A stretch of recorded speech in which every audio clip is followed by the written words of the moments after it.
L'éco-prêt à taux zéro, c'est donc aussi un prêt. La différence, c'est qu'on vient financer uniquement les travaux de rénovation énergétique. Pour être éligible, on oublie sur l'éco-prêt à taux zéro les conditions de revenus. Toutes les conditions de revenus peuvent avoir accès à ce prêt. Notre ami Bernard Arnault pourrait faire un éco-prêt à taux zéro s'il le voulait. Personne physique ou SCI à l'impôt sur le revenu. Le bien doit être à usage de résidence principale, je précise bien. Ça peut être votre résidence principale ou ça peut être un bien que vous louez, mais qui est utilisé en tant que résidence principale pour votre locataire. C'est-à-dire que si vous avez un bien en Airbnb, vous ne pouvez pas faire d'éco-prêt à taux zéro.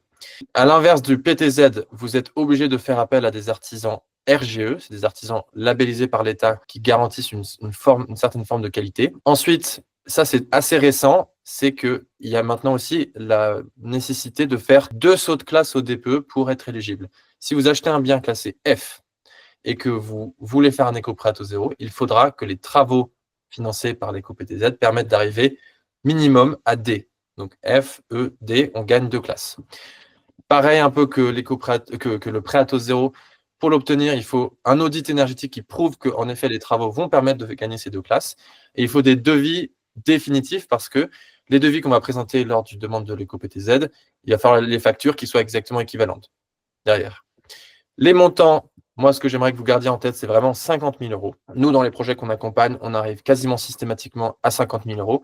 Évidemment, si vous avez au moins 50 000 euros de travaux de rénovation énergétique, jusqu'à 20 ans de remboursement. Et on pourra revenir dessus. Il y a une petite subtilité parce qu'il y a 2 types d'éco-prêt à taux zéro.